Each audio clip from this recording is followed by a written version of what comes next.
The Detroit Lions coming on the road to Mercedes-Benz Stadium here in Atlanta, Georgia, to take on the Falcons, who have yet to clinch a win at home. And the Lions almost do it without their starting quarterback, Jared Goff, who is on the COVID-19 list. The final from Atlanta, 20-16. Lions almost leading a comeback drive there with seconds to go on the board.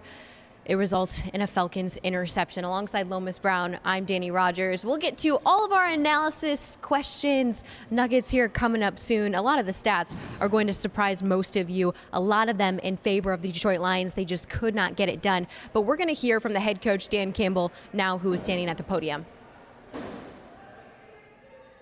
You know, they did enough to close that game out, and you know, it's a credit to them.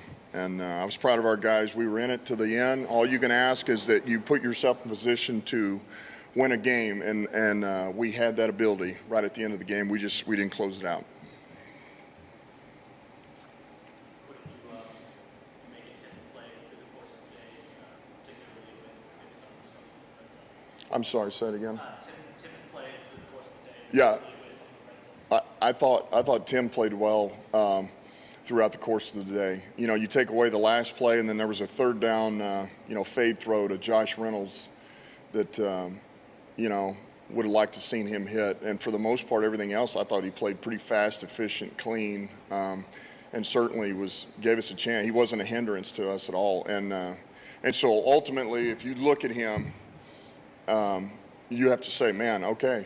He played a lot better than Cleveland, which he should. I mean, that was the next game. He had another chance. His confidence was up, and I thought he functioned fast and efficiently.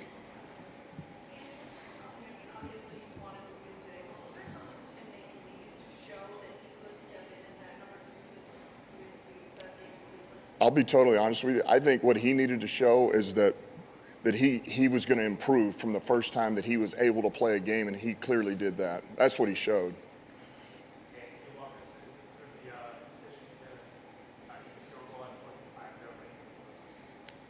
Before we got it back? Yeah, it was just that I knew I had 3 timeouts, and I had a feeling that he was going to be conservative, and we were going to be able to stop the run and get the ball back. So I just felt like I felt very good about getting the ball back, knowing that we would have plenty of time to go down and score.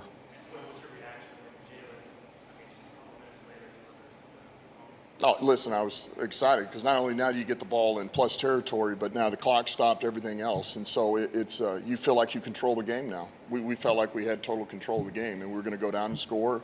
But now at that point, you got to make sure that you're burning everything off the clock that you can. They still had timeouts. But I mean, it was set up. It was set up perfectly for us. You know, and once again, Reeves freaking comes up with a big one like he's done all year.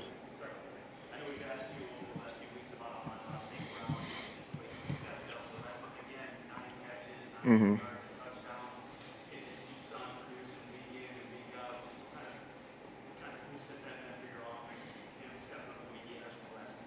Yeah, look, he is improving, and there's been a lot that we put on his shoulders, you know, these last few weeks, and because he's capable, that's why, and he is improving, and he's steady, and he's reliable, and so yeah, I mean, he's in a great place. I mean, he's one of those guys that. As a play caller, I trust a ton, and I know the quarterbacks do too. But I would say for all those receivers, I feel that way. I feel like they've really taken strides over the last 3 to 4 weeks, and everything collectively. But yeah, St. Brown is continuing to grow. You guys got a pretty hot start defensively with quick 2 forced punts. They scored 4 straight long drives. Was there a change you noticed in what they were doing, why they were able to execute there through the middle stretch of the game? You know what? I felt like they were much more patient offensively. They were much more take what's there, you know, find number 8 over the ball, find the curls, and just kind of patiently, methodically move it down the field. I feel like early in that game, you know, with their openers, they tried to throw us off a little bit, try to do some things to get on the perimeter, and they didn't have success. And I think they said, let's play the long game, and so he called a very patient game, I thought. And, you know, ultimately it was, you know, the red zone red zone hurt us, you know. I mean, look, we move offensively, we move the ball. Defensively, that's you want the stops in the red zone, and offensively, instead of field goals, you need touchdowns. How much did the All-Stars, a couple of them in the red zone, kind of push you out of the red zone? Yeah, look, they hurt, and you know, a couple of those are, you know, look, certainly those are unacceptable. You can't have it. Now, one of those drives, I felt like I started that as a play caller. I got the play in late, and we're sitting there for a long time on the line of scrimmage, you know, and I felt like I started that mess, and so I put some of that on me. I put one of those drives on me. I freaking hated it, and I didn't do that, but you know, but still, when you feel like you're getting it in late and it becomes chaotic, and you know, and Tim's getting in there and trying to get it to them, and you got to check with it, and it becomes. So I hated that, man. That'd be one of those calls I wish I could have back. But ultimately, yeah, those things kill you, and they did in the red zone.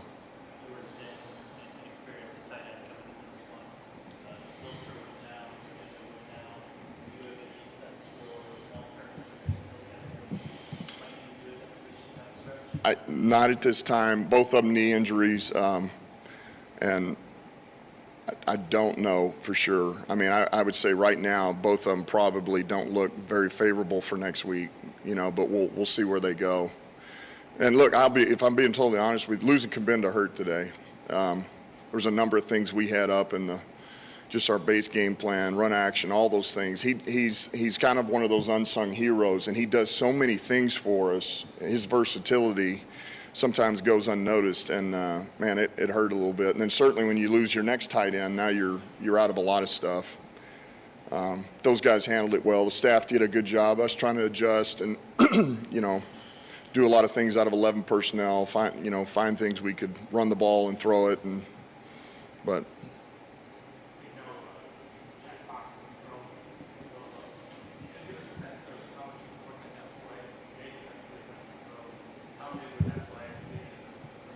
Well, it's big. You love the fact that when that happens, you're able to score 7. You don't feel like it's a wasted drive. So that was big. Look, that's something that's kind of bread and butter for us. We work it. You know, he works it, and you know, it's always just something that he and our gunner work. You know, just to have if needed, and he's been steady as a rock. I mean, he really has. It's one of those things you're very confident in it because of his ability to throw it. And it was a good job by Hodge, man. That was a good route. And so many NFL coaches in the first year deal with natural optimism, but they run into the realities of the roster. Mm-hmm. Maybe things don't go terribly well. How were you able to balance this year your own optimism with the realities of the roster and what's been tough here? Yeah, well, I think you got to look at improvement. And what I see is us improving. Even today, we're improving. There's vast improvement. Look at our third downs offensively. That's been a struggle, and over the last 2 to 3 weeks now, our third downs are beginning to climb, and we're staying on the field. You know, defensively, our red zones have been better. It didn't quite show up all the time today, but yet you look for improvement out of every player and every group, and I see it. I see we're playing better football right now than we did when we started, and that's what you're looking for. And ultimately, the guys who will be here next year, they're going to learn from this. And this is a bitter taste in their mouth that I hope they never freaking forget.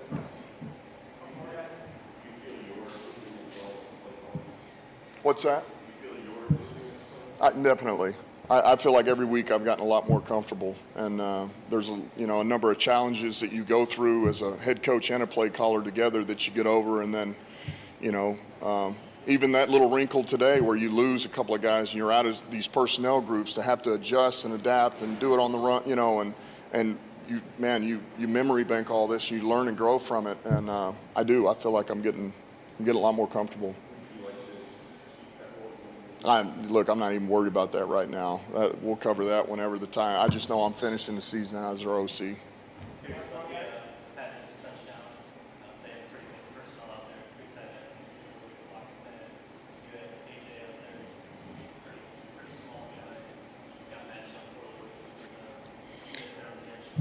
They got us. No, they got us. It was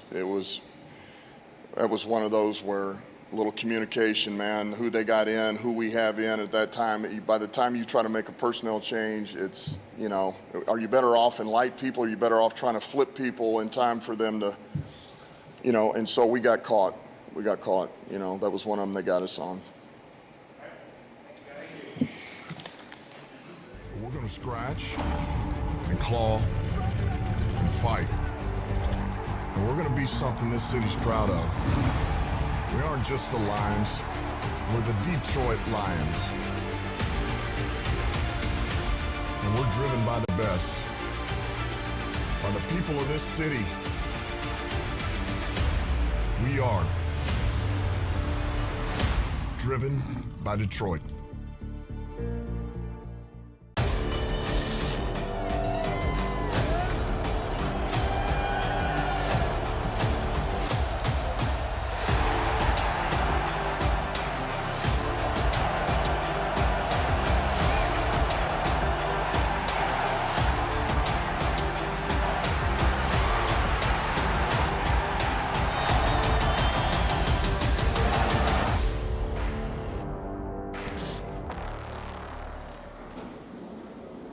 Welcome back to Mercedes-Benz Stadium here in Atlanta, Georgia. The Lions falling just barely to those Atlanta Falcons, 20-16. You heard head coach Dan Campbell, his biggest emphasis going into today, and he told me this past week, is they need to see improvement from that big Arizona Cardinal games where they thumped the Cardinals to come here into the Atlanta Falcons and just see some improvement. Alongside Lomas Brown, I'm Dannie Rogers. Lomas, did you see much improvement in this game? Where did you see it? I mean, I did. I really did. I thought they were consistent. Of course, you know, with Tim in there, you got a different quarterback in there.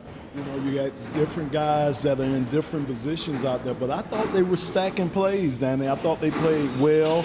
You know, they shut Matt Ryan down. They did what they had to do. They contained the run game for Atlanta, and that's how Atlanta wants to make their hay. They want to be able to run the ball, and everything else comes off the run. So I really thought our defense, our offense, I thought all three phases of the game really improved this game, and hopefully they could keep this up going into next week's game. We talked about the full game stats here before the show, and you're like, Danny, they're going to surprise some of you. The Lions should have won based on the full stats from the games. Which one surprised you the most? I mean, again, we were so good on third downs. You know, I think we were close to 50% on third downs. Fourth downs, Danny, we were at 75% on fourth downs. You know, time of possession, we controlled the clock.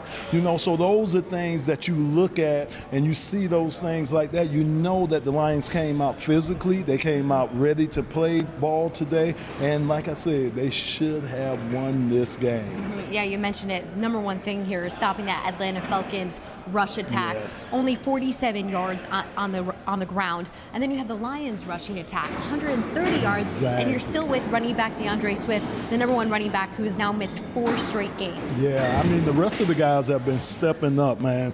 Reynolds has stepped up. You know, Jamal, of course, our hype guy, he steps up every time he gets the opportunity. So these guys are doing a great job. Like I say, I thought Tim Boyle was very well. He spreaded the ball to different guys. So it was just a collective effort of those guys to really go out there and put a nice game.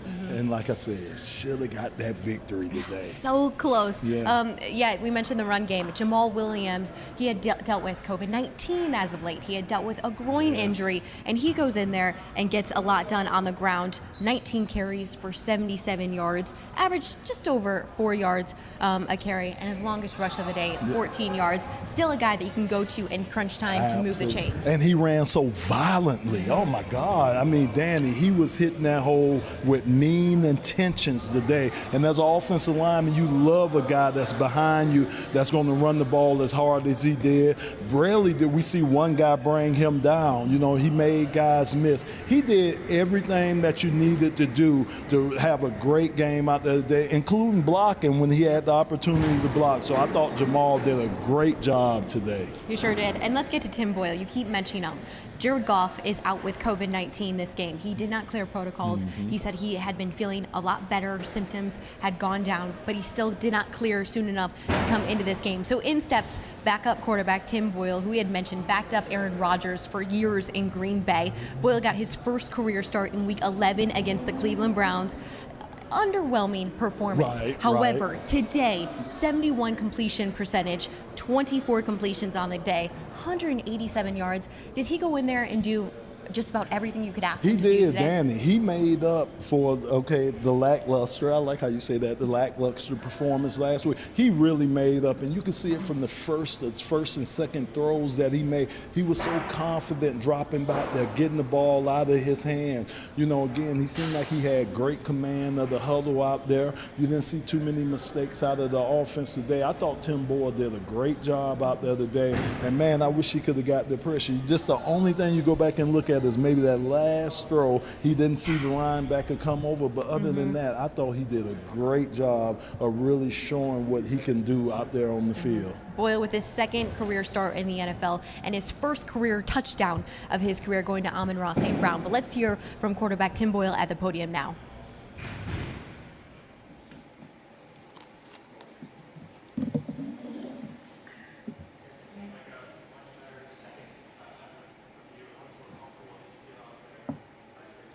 Yeah, I felt way more comfortable. I think the coaches did a really good job. My support, kind of the quarterbacks in the room, and they all did a really good job of making sure I had a plan for every play. And I felt really good going to this game. I really did. With every look that they could give me, I had a plan for. Probably the most confident I've played. I know I've only played 2 games, but as a football player in my life, I just went into this game feeling really comfortable. But for it to end like that, it's heartbreaking. It really is. Yeah, so great play call by Coach Campbell. It's a man-zone read, so if I have man, I'm working one side. If I have zone, I'm working the other. I was kind of unclear going into when we broke the huddle, kind of unclear if it was man or zone based off of the looks that they gave previously. Looking back, it was man coverage. I worked the zone coverage side. That was my mistake. Ultimately, that falls on me in my decision making. In the moment, a lot of things are flying around, and it's critical, and every situation, especially that last play, is so critical. But the whole player, 54, did a really good job of tracking my eyes, and I worked the right side. I still have man answers on that side, but I felt like Leaf kind of popped a little bit, and I was going to kind of back shoulder him a little bit, but the whole player, 54, read my eyes and picked me off. Unfortunate and heartbreaking, but moving forward, I have to turn it into a positive and learn from it, but it stings. It stings. I don't necessarily think it was disguised. I think the game was just happening so quick that bodies were kind of just flying around, and by the time I'm trying to get the ball snapped and kind of the clock's running down, you kind of have to trust your gut on that one. And in the moment, I trusted the fact that I thought it was zone. I wish I could go back. I can't, but I would have worked my other side to Josh and to St. Brown. Probably would have had a little bit better opportunity of scoring. But that's my first time being in a 2-minute drive with an opportunity to win the game, and it's intense, and people are tired, and communication kind of it's being able to kind of settle down in those moments. Not that I don't think it was too big for me, but it's just it's football. It's football. It comes down to the last game, and I made a critical error that I can't make, and ultimately that falls on me. But I'm proud of our guys. We fought so hard. We fought so hard, and with the injuries that we had, people stepping up, we have some grit on this team, and like I said, this one stings and it's heartbreaking, but ultimately, I'll learn from it. But I can't keep falling back on the fact that when I make mistakes, I'm learning from them. As much as that's true, I have to limit my mistakes. I have to kind of cut back on those. Ultimately, the head coach put the ball in my hand to go win the play. I made the critical error, and it stings. It stings. But moving forward, I'll turn it into a positive.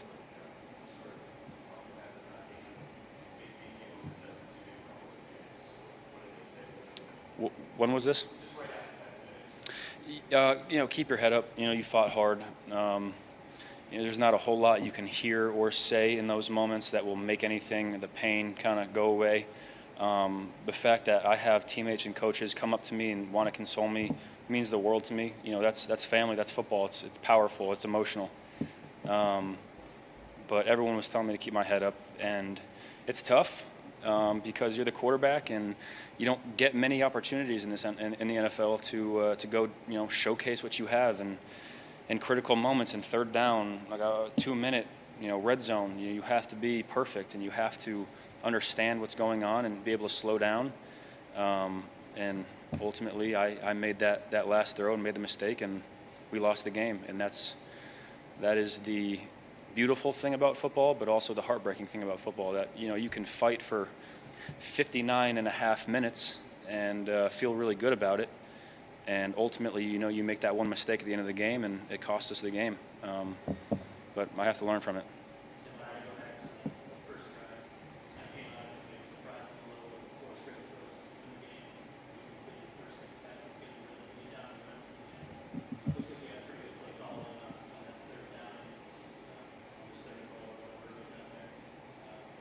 I missed the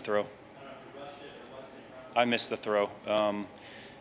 On that specific play, St kind of sells like he's going over the top and comes back in, and I got a little trigger happy. Not necessarily bad timing. I think it was more of an accuracy issue. That's probably the one throw, other than the interception, that I want back, because if I dot him right on his face mask and give him a runner's ball, who knows? We might be in the end zone with 7 instead of having to kick a field goal, getting 3 points. So that one's going to stick with me for a little bit, and making sure, like I said, it's attention to detail, it's accuracy, it's being on in those critical moments. And when you're down there and it's third down in the red zone, you have to be pinpoint accurate, because everything kind of speeds up and the gaps get a little smaller. But yeah, just an inaccurate throw, to answer your question.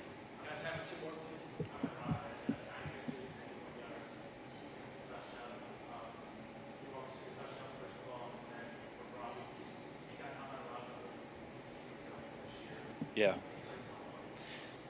There is not enough to say about St. Brown, man. I was around his brother in Green Bay, Equinemius, and just to see kind of the carryover personalities and the work ethic. I don't know if you guys know anything about the background of that family, but I think Dad was Mr. Universe. Like, they just have this innate ability to work hard. Their work ethic is incredible. But St. has come such a long way, and where he came from was still a very good professional athlete. His ability to see coverage, his ability to win versus man, he's smart, he gets it. He's a big dude, he's fast. I mean, like I said, there's not enough you can say about St. Brown, and we are very, very lucky to have him on this team. And for him to be a rookie and having the success he's having, hopefully it only gives him confidence moving forward. Yeah, he's a fan favorite for the quarterbacks, no doubt.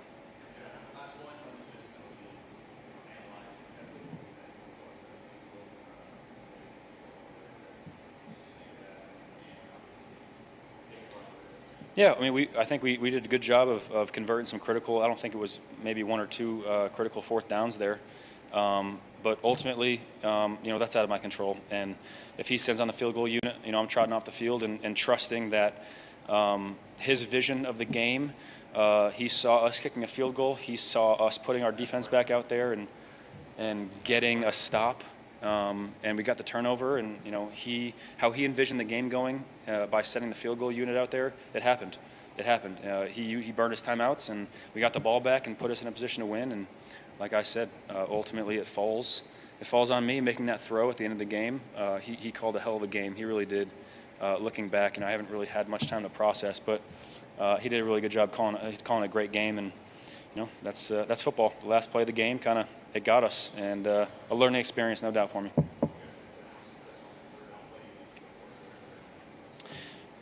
Yeah, I mean, the game is so fluid, and decision making, especially on the sideline from a coaching staff, it happens so quick. But yeah, I mean, every play kind of feeds off the next. But if we had a better third down, conversion or some more yardage, maybe it's a different call. But we don't get paid to make those decisions. We trust our head ball coach, and he did a really good job. Thanks, guys.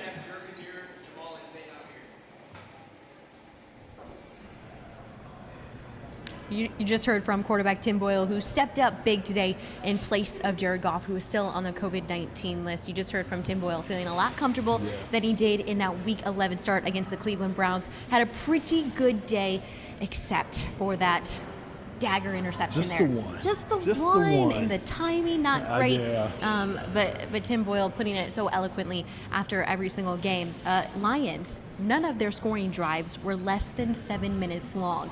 I mean, their second to last one, before that forced fumble by Jalen Reeves-Maven on special teams, they went down the field.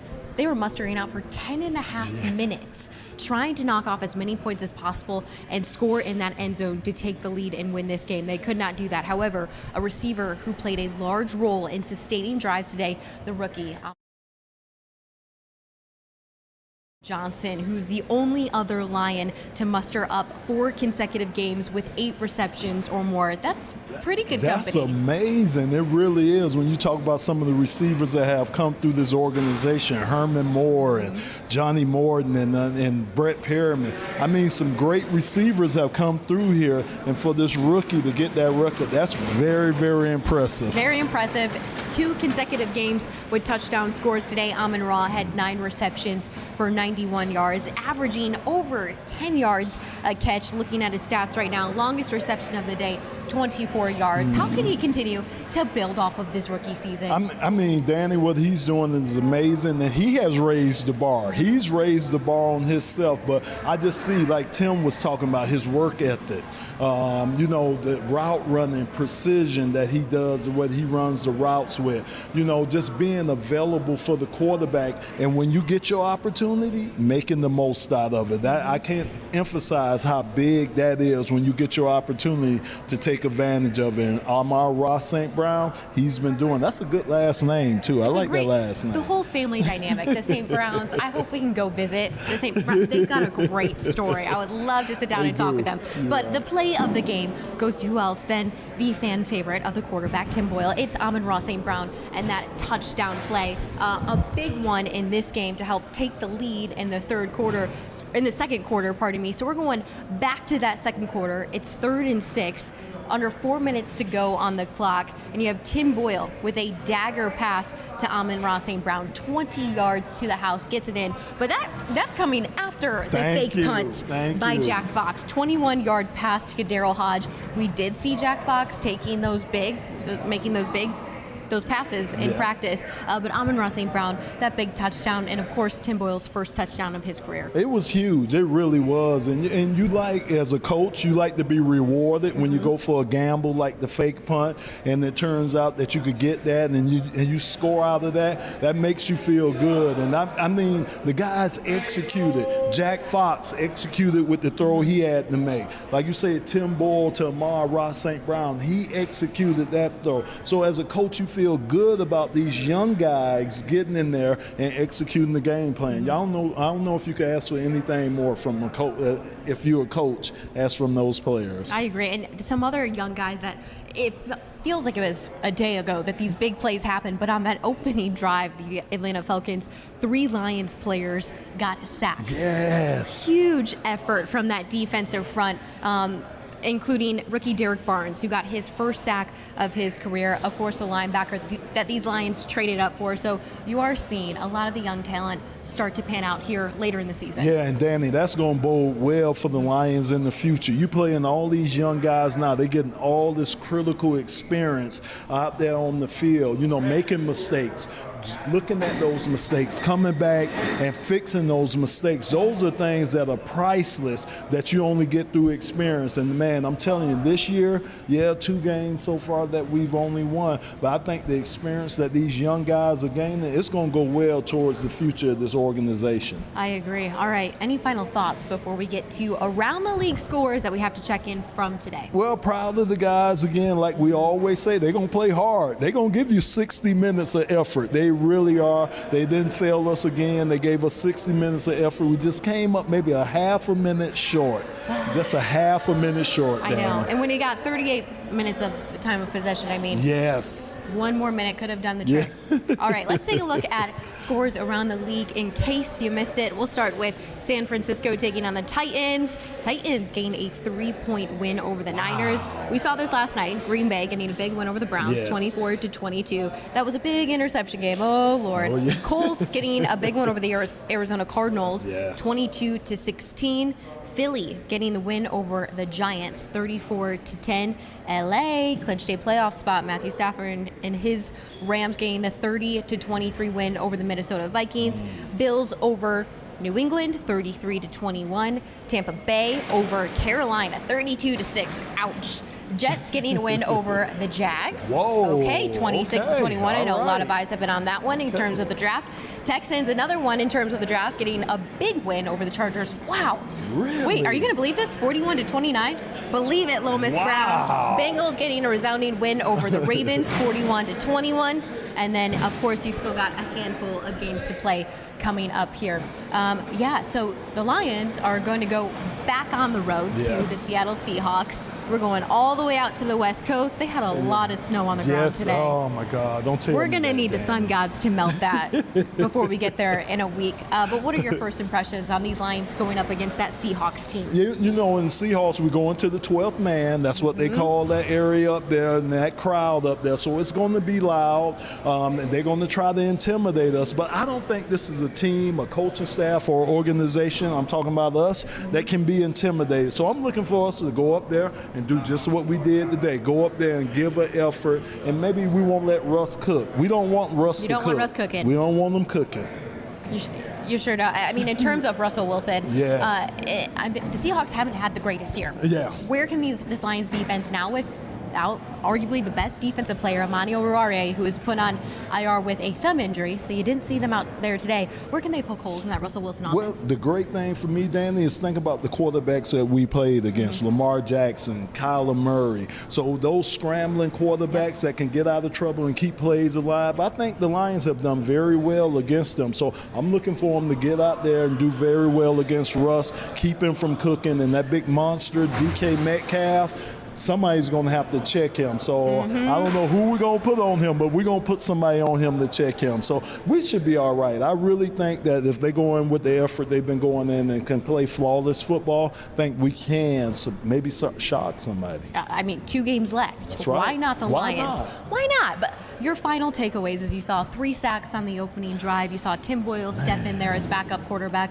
and a lot of other good things from today. Great way to start the game, really getting that pressure on Matt Ryan. I thought they rattled him early. He's a veteran quarterback, so you know he was going to bounce back. Great to see Tim Boyle get his second start and really have a very good game.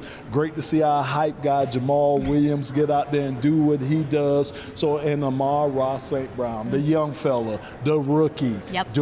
not doing rookie things, doing veteran things. A lot of things. Yes. That is right. Okay. Wow. What an almost great ending to this Yeah. Christmas weekend for the Detroit Lions. However, Detroit coming on the road to Mercedes-Benz, the final 20-16 going in those Falcons' favor, so they can finally pick up a win at home. Man, so close. All right, for Lomas Brown, I'm Danny Rogers. We will see you in Week 17, Lions at Seattle Seahawks. We'll see you there.